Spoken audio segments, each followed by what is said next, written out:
저는 대전에서 사역을 했지만 대전 사람은 아니고요. 고향은 부산입니다. 부산에서 쭉 나고 자랐고 또 제가 고등학교는 해운대 고등학교, 해운대에서 쭉 자랐어요. 그래서 부모님도 해운대에 계시고 울산하고 해운대가 그렇게 멀지 않더라고요.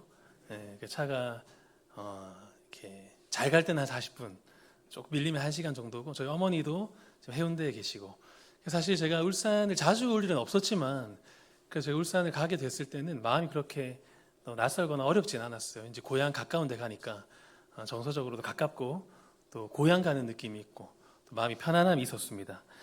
아무쪼록 우리의 만남은 결코 우연이 아님을 믿으시면서 하나님의 강력한 또 계획과 뜻 안에 있었음을 우리가 함께 믿었으면 좋겠고요. 또 주님께서 저를 이 교회에 불러주신 그 목적을 날마다 매일매일 조금씩 제가 발견하고 또 더듬어 찾아가는 그런 시간 되기를 소망합니다. 그리고 여러분들과 함께 또 예수님과 함께 행복하고 즐거운 추억 많이 만들어 나가기를 소망합니다. 네. 오늘 주님께서 우리에게 주신 말씀은 이제 마가복음 5장 잘 아시는 거라사 광인과 또 군대 귀신 이야기입니다. 이 말씀 우리가 보다 깊이 이해하기 위해서는 먼저 4장 하반부 이 사건을 연결해서 읽어보셔야 됩니다. 시간 관계상 제가 다 읽지는 못하고 제가 간단히 요약해서 말씀드리면 4장 하반부에 보면 이제 예수님께서 갑자기 제자들에게 바다를 건너가자, 저 호수 건너편으로 가자라고 말씀하십니다. 영문도 모르고 제자들은 이제 따라갔겠죠. 그런데 이제 잘 아시겠지만 이 호수 한가운데서 광풍을 만나게 됩니다. 얼마나 그 광풍이 거셌는지 다들 이제 우리는 죽겠구나 할 정도로 배가 거의 뒤집힐 정도로 심한 폭풍우였어요. 그런데 예수님은 너무 피곤하셔서 그 배 위에서도 여전히 주무시고 계셨죠. 그러니까 제자들이 아니 선생이시여 예수님이시여 어떻게 이렇게 우리가 지금 죽을 고비에 놓여져 있는데 잠을 주무실 수 있습니까? 얼른 일어나셔서 무언가를 해주십시오라고 예수님을 다급히 깨웁니다. 자다 일어난 예수님께서 이 광풍을 이제 잠재우시고 그 제자들에게 이렇게 책망을 하시죠. 믿음 없는 자들아, 내가 누군지 알지 못하느냐 이러면서 이제 이 사건이 마무리가 되게 됩니다. 그리고 오늘 시간 순서상 5절 처음에 등장하는 이제 거라사라는 곳에 도착을 하게 돼요. 왜 4절 하반부 사건과 이 5장 이 거라사를 우리가 함께 알고 있어야 되냐면 이 거라사로 예수님께서 그냥 가신 것이 아니라는 거예요. 날씨 좋을 때 시간 보고 편안할 때 좀 쉬다가 가신 것이 아니라 또 좋은 교통수단을 이용해서 편안하게 가신 것이 아니라 무엇인가 급한 일이 있으신 것처럼 또 광풍이 오에도 불구하고 예수님께서 바삐 거라사라는 곳으로 가셨다. 이것이 오늘 중요한 포인트가 되겠습니다. 먼저 이 거라사라는 지방은 이 데가볼리라고 해서 이 데카폴리스 10개의 도시라는 뜻이거든요. 그 10개의 도시 중에 하나에 속하는 거라사 지방입니다. 그리고 이 데가볼리, 이 거라사는 이방인들이 주로 모여 사는 곳이었고 또 특히 데가볼리는 이 로마 군사들이 주둔해 있는 군사 요충지였어요. 한마디로 군사 도시이고 또 이방인의 도시가 바로 이 데가볼리이고 거라사가 되겠습니다. 이로 예수님께서 여기로 가셔서 바로 누구를 만나느냐, 우리 1절부터 한번 보시면 제가 읽겠습니다. 눈으로만 잘 따라오시면 돼요. 자, 예수께서 바다 건너편 거라사인 지방에 이르러 배에서 나오심에 곧 더러운 귀신 들린 사람이 무덤 사이에서 나와 예수를 만나니라. 예수님께서 이 거라사에 도착하시자마자 바로 예수님 만난 사람이 바로 귀신 들린 광인이었어요. 예수님께서 놀라셨겠습니까? 놀라지 않으셨겠습니까? 네. 놀라지 않으십니다, 여러분. 하나님은 놀라지 않으시는 분이에요. 예수님은 아셨어요. 그리고 우연히 이 사람을 만난 것이 아니라 예수님은 이 거라사에 이 귀신 들린 사람을 만나러 가신 겁니다. 겨우겨우 풍랑을 헤치고 바다를 건너갔어요. 제자들의 마음은 어떻겠습니까? 좀 쉬고 싶을 거예요. 그렇죠?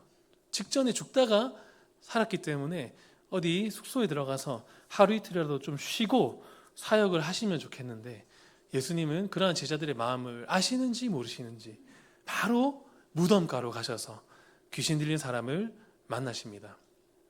우리가 보았을 땐 우연인 것 같지만 예수님은 우연이 아니셨다. 예수님의 뜻이고 계획이었죠. 3절 계속해서 보시면 그 사람은 무덤 사이에 거처하는데 이제는 아무도 그를 쇠사슬로도 매일 수 없게 되었으니 이는 여러 번 고랑과 쇠사슬에 매었어도 쇠사슬을 끊고 고랑을 깨뜨렸음이로라. 그리하여 아무도 그를 제어할 힘이 없는지라. 밤낮 무덤 사이에서나 산에서나 늘 소리 지르며 돌로 자기의 몸을 해치고 있었더라. 정상이 아니죠. 우리가 항상 성경을 볼 때 머릿속으로 이 장면을 상상하는 훈련을 하시면 좋습니다. 왜냐하면 글로 쓰여져 있기 때문에, 글로 쓰여져 있기 때문에 어떤 장면일까 상상을 해보면 분명히 끔찍한 상황이에요. 어떤 사람이 있어요. 근데 귀신에 들렸어요. 그리고 쇠사슬을 묶어도 끊어내고, 사람의 힘이 아니죠. 그리고 막 산에서 소리를 지르면서 뛰어다니며, 또 어떻게 합니까? 돌로 자기의 몸을 막 해치는, 온 몸이 피투성이가 됐을 것이고, 그죠? 거의 사람인지 짐승인지 구분할 수 없을 정도의 그런 모습의 청년이었습니다. 우리가 보통 그 무당들이, 그죠? 신내림 받기 전에 신병이 들렸다 하죠. 그럴 때 보통 보면 정상적인 상태가 아니게 됩니다. 몸이 굉장히 아프거나, 아니면 오늘 본문에 나온 것처럼 막 이렇게 귀신의 소리를 내거나 산을 쫓아다니거나 이렇게 돼요. 그래서 이제 신내림 받고 무당이 되기도 하죠. 그래서 우리가 영화에도 볼 수도 있고, 또 우리가 주변에서도 직접적으로 간접적으로 경험할 때가 있습니다. 귀신 들린 사람은 자기가 자신을 컨트롤할 수가 없어요. 본문에 보시면 소리를 지른다라고 했는데, 이 소리를 지르는 건 우리가 그냥 고함을 지르는 게 아닙니다. 마치 막 짐승의 소리, 괴물의 소리를 내는 거예요. 그리고 돌로 온몸을 자해를 하는 겁니다. 그게 얼마나 힘이 센지 잡아도 이게 장정 몇 명이서 잡아도 감당이 되지 않고 쇠사슬로 끊어낼 정도로 사람의 힘을 능가하는 모습을 보이는 거죠. 그래서 자의로 왔는지 아니면 쫓겨나서 그리로 왔는지 모르겠지만 시체들이 있는 그런 무덤가에서 살게 된 겁니다. 근데 이곳으로 예수님께서 이 사람을 만나기 위해서 그 풍랑을 뚫고, 광풍을 뚫고 바다를 건너서 찾아오셨다는 거예요. 예수님께서. 가서 보니까 이 귀신 들린 사람이 마치 기다렸다는 듯이 예수님을 발견하자마자 막 뛰어옵니다. 6절 보시면 그가 멀리서 예수를 보고 달려와 절하며 큰 소리로 부르짖어 이르되, 놀라운 고백을 합니다.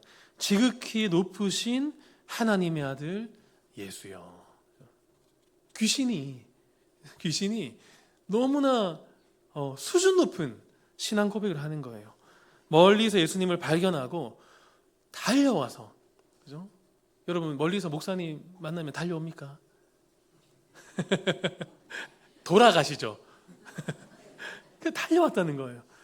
그래서 마치 예수님을 반갑게 기다렸구나, 그런 마음이 들 정도로 달려와서 엎드려 절을 하며 지극히 높으신 하나님의 아들 예수여. 놀라운 사실은 지금까지 예수님을 보고 이렇게 고백한 사람이 아무도 없었어요. 우리가 잘 아는 베드로의 고백, 주는 그리스도시요 살아계신 하나님의 아들입니다. 이 베드로의 고백도 이때는 사실 나오지 않았어요. 베드로가 예수님 좀 더 따라다니면서 말씀도 좀 더 듣고 예수님의 기적도 수십 번 더 확인한 다음에 나중에 8장 가면 나오는 고백이 주는 그리스도시요 살아계신 하나님의 아들입니다가 나중에 나와요. 베드로보다도 귀신이 먼저 지극히 높으신 하나님의 아들 예수요. 정말 귀신이 뭐같이? 귀신같이. 귀신이 귀신같이, 그죠? 예수님을 단번에 알아보고 달려와서 절하며 이런 놀라운 고백을 한다는 겁니다. 얼마나 기특합니까? 그죠? 근데 중요한 건 뭡니까? 그 뒤에 고백이 더 중요해요. 다시 보시면 큰 소리로 부르짖어 이르되 지극히 높으신 하나님의 아들 예수여, 뭐라고 합니까? 나와 당신이 무슨 상관이 있나이까? 원하건대 하나님 앞에 맹세하고 나를 괴롭히지 마옵소서 하니, 당신하고 내가 무슨 상관이 있습니까? 나를 좀 내버려 두십시오. 지극히 높은 하나님의 아들이라고 고백은 했지만, 그런데 당신은 나와 상관이 없는데요? 라고 말하는 겁니다. 하나님이 어떤 존재인지도 알고 예수님의 정체가 무엇인지도 알지만 나와는 상관이 없다는 거예요. 여러분, 이 세상에 존재하는 모든 것 중에 하나님과 상관이 없는 게 있습니까? 단 하나도 없어요. 심지어 귀신과 마귀조차도 하나님의 창조 아래, 또 하나님의 주권 아래 있습니다. 하나님을 모르면 모르는 거지, 하나님을 알면서 하나님은 나와 상관이 없다 말할 수 있는 건 귀신도 그렇게 말하면 안 돼요.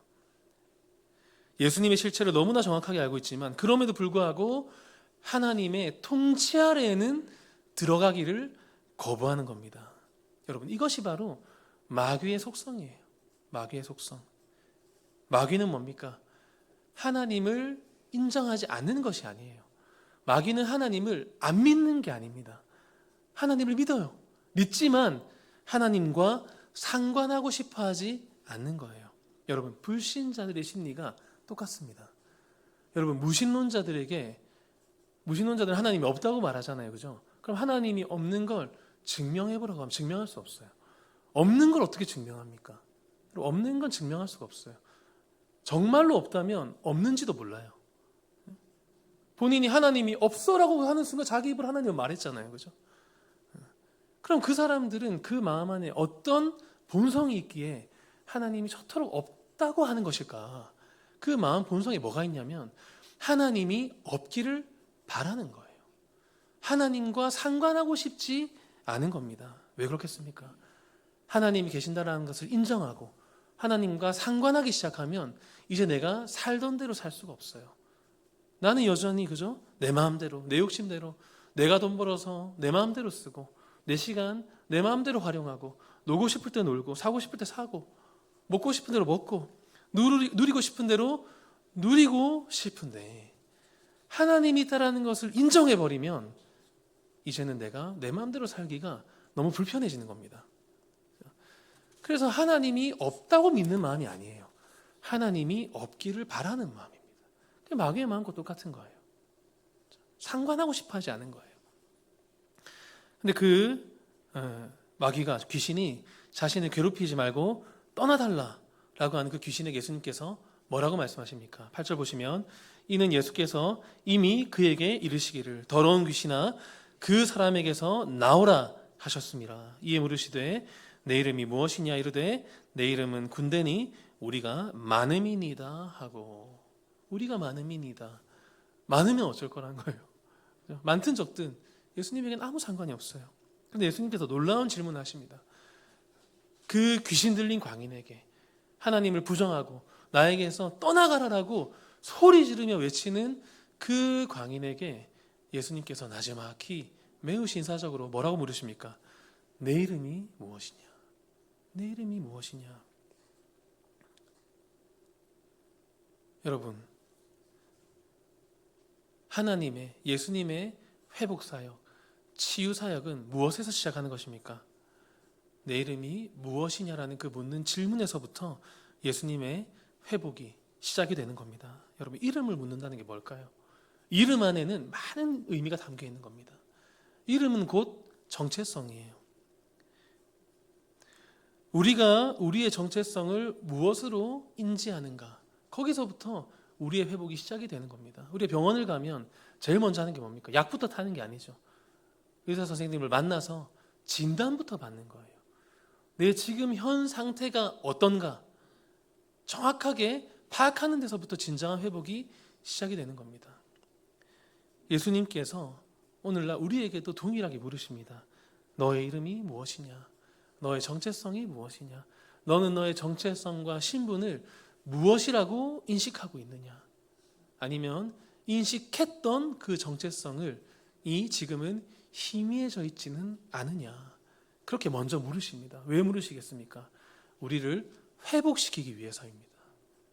우리를 회복시키기 위해서 우리의 현 상태를 먼저 물으시는 거죠. 여기서부터 인격적인 관계가 시작이 되는 거예요. 우리가 누군가와 관계를 맺기 전에 뭐부터 합니까? 저희 통성명부터 하시죠 라고 하잖아요. 통성명에서부터 관계가 시작되는 거예요. 예수님은 지금 이 청년과 관계를 시작하려고 하시는 겁니다. 묻는 것으로 시작되는 거예요. 여러분, 예수님은 항상 먼저 오셔서 물어보시는 분이심을 우리가 기억하시기를 원합니다. 먼저 오셔서 항상 물으세요. 네 이름이 뭐냐? 네 상태가 어떠냐? 무엇 때문에 힘들어하느냐? 항상 먼저 물으십니다. 성경을 보셔도 예수님께서 사마리아 여인에게 먼저 다가가셨죠. 그 사마리아 여인은 이방 여인이에요. 남편도 5번이나 가라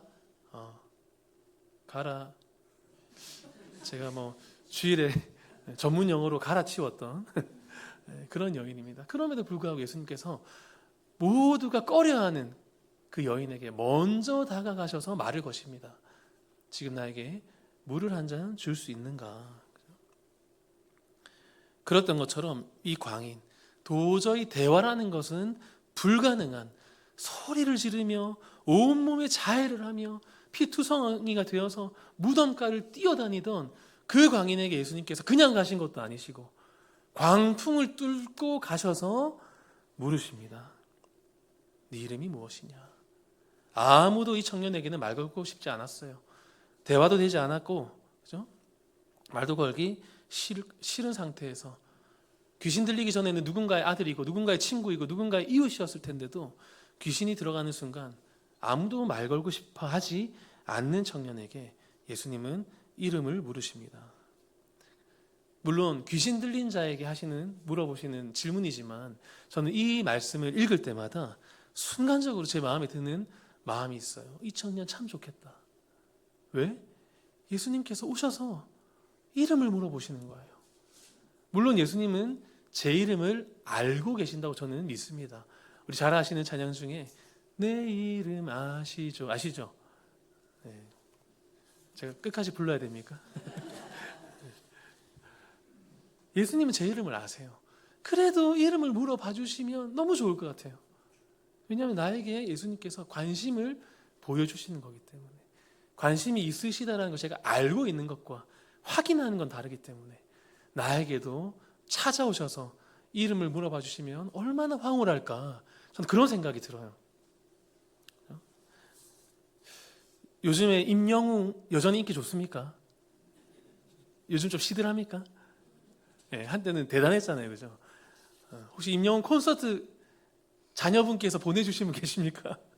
네, 콘서트를 갔다고 우리가 상상을 했을 때, 마치고 이제 콘서트 마치고 나올 때 임영웅이 갑자기 차에서 내리는 거예요. 제 앞에서, 우리 앞에서 내려서 우리의 이름을 묻는 거예요. 혹시 성함이 어떻게 되시죠? 상상만 해도 황홀하지 않습니까? 저 1부 때도 이게 통하지 않았는데 2부도 통하지가 않네요. 연예인이, 내가 좋아하는 연예인이 나에게 와서 이름을 물어본다라는 걸 상상만 해도 너무 기분이 좋고 황홀한데, 무려 예수님께서 이름을 물어보신다. 여러분, 예수님은 이런 분입니다. 아무도 이름도 궁금해하지 않고 존재 자체도 불편해하는 그런 사람에게 예수님은 항상 먼저 다가가셔서 말을 거시는 거예요. 저는 참 감동으로 다가와요. 우리가 예수님을 다들 닮고 싶으시죠? 제 귀에는 들립니다. 대답을 하신 것이. 우린 예수님을 다 닮고 싶은 사람들이에요. 예수님을 닮으려고 노력하는 사람들인 줄 믿습니다. 그럼 예수님을 닮는다는 게 무엇이겠습니까? 풍랑을 잠잠하게 하고 병을 고치고 바다 위를 걷는 거, 이런 거 저희가 할 수가 없어요. 근데 예수님은 우리에게 그런 걸 하라고 하시는 게 아닙니다. 우리가 예수님을 닮아간다는 거 뭐냐면 이런 작은 것들, 예수님께서 어디로 향하시는가, 예수님께서 어떤 사람을 만나시는가, 예수님께서 어떤 말을 건네시고 어떤 행동을 하시고 어떤 말씀을 하시는가, 이런 작은 하나하나를 우리가 마음에 담고 눈에 새기고 또 우리가 흉내내는 것, 이것이 바로 예수님을 닮아가는 것의 시작입니다. 그래서 오늘 본문에서 우리가 예수님을 닮을 수 있는 부분이 무엇이겠습니까? 아무도 말 걸기를 꺼려하는 사람이 우리 주위에 있다면 예수님처럼 광풍을 뚫고 가서 그 사람의 이름을 물어보는 거예요. 그게 예수님을 닮아가는 겁니다. 우리가 항상 예수님처럼 먼저 말 걸어주고 먼저 이름을 물어봐주는 예수님 꽤나 닮은 우리 모두가 되시기를 간절히 소망합니다. 아멘. 다시 본문으로 돌아와서 8절 보시면 이는 예수께서 이미 그에게 이르시기를 더러운 귀신아 그 사람에게서 나오라 하셨습니다. 이에 물으시되 내 이름이 무엇이냐 하시니 내 이름이 뭐라고 합니까? 군대다. 자기 이름이 군대라는 거예요. 나중에 보시면 아시겠지만 그냥 군대가 아니죠. 무려 돼지 2,000마리를 한 번에 물에 빠져 죽게 할 수 있을 정도로 강력한 능력을 가진, 힘을 가진 귀신이셨어요. 이셨어요? 귀신이었어요. 그럼에도 불구하고 예수님께서는 뭐라고 하십니까? 더러운 귀신아 그 사람에게서 나오라 하면 귀신은 나와야 되는 거예요. 그렇죠? 근데 그냥 나오지 않죠. 10절 보시면 자, 그냥 나오지 않고 뭐라고 합니까? 자기를 그 지방에서 내보내지 마시기를 간구하더니 마침 거기 돼지의 큰 떼가 산 곁에서 먹고 있는지라 이에 간구하여 이르되 우리를 돼지에게로 보내어 들어가게 하소서 하니 허락하신데 더러운 귀신들이 나와서 돼지에게로 들어가매 거의 2,000마리 되는 떼가 바다를 향하여 비탈로 내리달아 바다에서 몰사하거늘. 예수님께서 나가라 하시면 다른 방도가 없습니다. 나가야 됩니다, 귀신은. 그런데 마지막까지 부탁을 하죠. 내가 그냥 나가기는 어렵고 대신에 내가 저 돼지에게 들어갈 수 있게 해주십시오. 좋다, 내가 그것은 허락하겠다 해서 돼지 2,000마리에게 들어갑니다. 그리고 그 돼지가 다 바다로 뛰어 들어가서 몰살하게 되죠. 놀라운 장면이죠. 근데 이 장면을 본 마을 주민들이 이제 어떤 이야기를 하는가. 자, 사람들의 반응을 한번 보겠습니다. 14절 보시면 자, 치던 자들이 도망하여 읍내와 여러 마을에 말하니 사람들이 어떻게 되었는지를 보러 와서 예수께 이르러 그 귀신 들렸던 자 곧 군대 귀신 집혔던 자가 옷을 입고 정신이 온전하여 앉은 것을 보고 어떻게 너무 기뻐하였더라. 이게 자연스러운데 어떻게 진행이 됩니까? 정신이 온전하여 앉은 것을 보고 두려워하더라. 예상 밖의 반응이죠. 지금 이 청년이 멀쩡해졌어요. 그리고 옷을 갖춰 입고 제정신으로 앉아 있는 겁니다. 그럼 동네 사람들이 와서 보면 기뻐해야 될 거 아닙니까? 왜냐하면 이 청년이 누구 집 자식이고 또 어쩌다가 이렇게 됐고 또 그동안 어떤 고생을 했는지를 잘 알 텐데, 근데 그 청년이 지금 귀신이 나가서 멀쩡해졌다면 온 마을 사람들이 잔치를 벌이는 것이 정상적인 상황일 텐데 예상치 못하게 뭐라고 해요? 두려워했다라는 겁니다. 두려워하고 또 불편했다는 거죠. 이 상황을 온전히 받아들이지 못하고 있는 겁니다. 그러면서 뭐라고 하느냐? 16절 보시면 이에 귀신 들렸던 자가 당한 것과 돼지를 본 자들이 그들에게 알림해 그들이 예수께 그 지방에서 떠나시기를 간구하더라. 예수께서 배에 오르실 때에 귀신 들렸던 사람이 함께 있기를 간구하였으나 예수님 보고 나가라고 하는 겁니다. 우리 마을에서 나가십시오. 예수님 쫓아내는 거예요. 그렇죠? 놀라운 일이죠. 그리고 그 청년도 예수님을 따라가겠다고 찾아온 겁니다. 왜 그렇겠습니까? 눈치가 있잖아요. 뭔가 사람들이 자신을 반기지 않는 거예요. 분위기가 묘한 겁니다. 그래서 그 자리가 불편했던 것 같아요. 그래서 예수님 보고 제가 예수님 따라가겠습니다. 왜 예수님 보고 나가라고 했을까요? 그리고 왜 이 청년에게는 청년도 떠날 수밖에 없도록 만들었을까? 이유가 어렵지 않습니다. 사실 우리가 사는 세상이 바로 이런 세상이에요. 실제로 이 마을 주민들에게 이 청년들은 불편한 존재이긴 했어요. 시끄럽고 위험하고 무섭고 성가신 존재이긴 했지만 또 이 청년이 낫기를 바랬을 테지만 그럼에도 불구하고 이 청년을 고치는 데에 돼지 2,000마리나 되는 비용을 지불하고 싶진 않았던 겁니다. 11절에 보시면 돼지에 큰 떼라고 돼 있어요. 여러분, 돼지는 무리 생활을 하지 않죠. 야생 돼지가 2,000마리 몰려다니는 게 아닙니다. 여기 돼지의 큰 떼라고 하는 것은 이제 그 목축을 할 때 사용되는 용어예요. 그렇죠? 이 데가볼리 거라사 지역은 이방인의 도시이고 또 군대가 주둔하고 있었기 때문에 이 돼지를 많이 길러서, 왜냐하면 또 군인들이 단백질이 필요하잖아요. 그래서 군대에 이 돼지를 보급하기도 하고 또 외부에 팔기도 하면서 생계를 이어나갔던 동네가 이 바로 거라사 지방이라는 겁니다. 그런데 이 한 청년을 위해서 돼지 2,000마리를 예수님께서 동의도 구하지 않으시고 이 돼지 2,000마리를 비용을 지불하고 이 청년을 고치신 거예요. 거기에 마을 사람들이, 그죠? 사실상 손해배상 청구를 해도 이상할 상황이 아닌 거죠. 아니, 당신 이 청년 고치는 거 좋지만, 아니 내 돼지인데 왜 나에게 동의도 구하지 않고 죽게 만들었는가. 사실상 그냥 조용히 나가라고 한 것만 해도 감사한 겁니다. 그렇죠? 세상은 이렇게 돌아간다는 거예요. 다수의 행복을 위해서 소수의 희생은 얼마든지 가능하다고 보는 것이 바로 세상의 원리죠. 하지만 성경은 그렇지 않죠. 예수님의 비유는 다 어떤 비유입니까? 우리가 잘 아시는 어린 양 비유, 길 잃은 어린 양 비유. 한 마리 양비 놓으시면 그 길 잃은 어린 양 한 마리를 찾기 위해서 99마리를 내버려 놓고 찾으러 갑니다. 더 놀라운 것은 찾으러 가는 것도 놀라운데 찾았을 때의 그 목자의 반응이 어떻습니까? 그 어린 양을 어깨에 들쳐 메고 노래를 부르며 돌아와서 온 마을 잔치를 벌이는 거예요. 그 잃어버린 양 한 마리보다 더 큰 비용을 지불하고 잔치를 벌이는 겁니다. 어떤 계산을 한 겁니까? 그 양을 경제적인 가치로 보는 것이 아니라 한 생명으로 보는 거예요. 그 한 생명을 내가 구했을 때 그 기쁨은 온 마을 사람들을 불러서 잔치를 해도 모자라지 않은 겁니다. 성경의 원리죠. 탕자의 비유도 어떻습니까? 탕자의 비유도 전혀 합리적이고 논리적이지 않죠. 아버지의 재산을 다 탕진하고 돌아온 그 아들을 쫓아보내든지 회초리를 들든지 아니면 너 당분간 용돈 금지야, 아니면 방에서 나오지 마, 혼을 내도 모자랄 텐데 어떻게 합니까? 그 아들을 위해서 잔치를 벌여주는 거예요. 큰 아들이 질투할 정도로.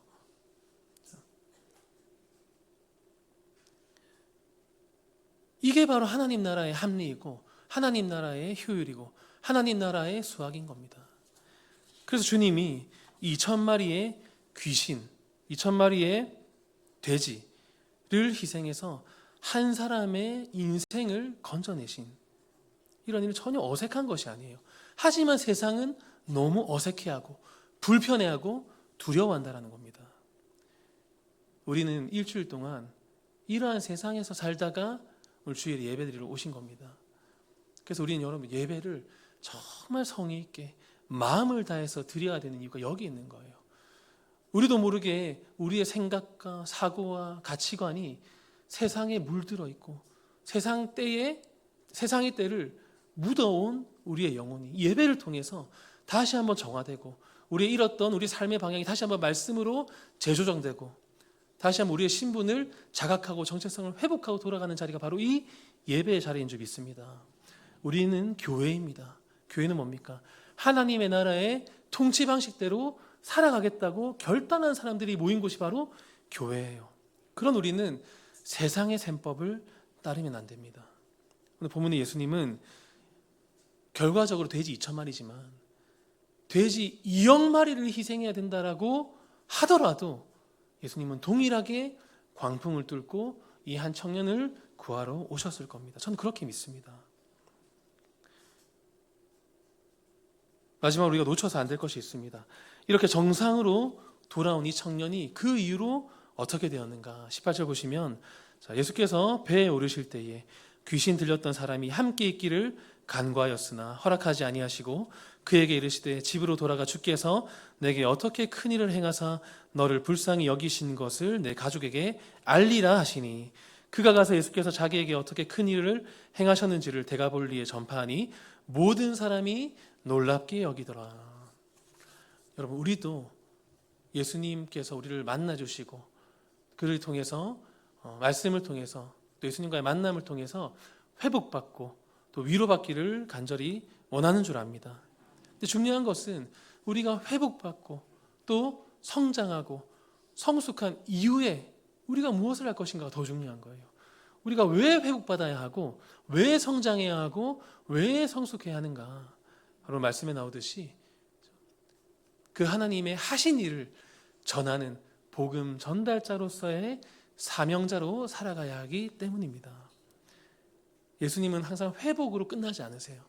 회복시키신 이후에 언제나 사명을 주십니다. 근데 지금 그 사명이 대단한 게 아니에요. 뭡니까? 가서 너에게 일어난 그 일을 전해라. 이 일을 누가 했는지, 누가 행하였는지, 어떻게 이런 한 일이 일어났는지 가서 전해라라는 겁니다.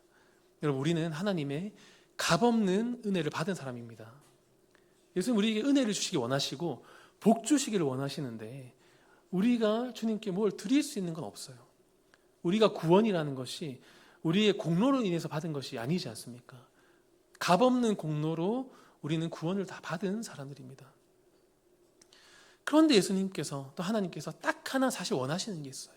뭐냐면 바로 가서 소문내기를 원하시는 거예요. 우리에게 뭐 대단한 걸 원하시는 게 아닙니다.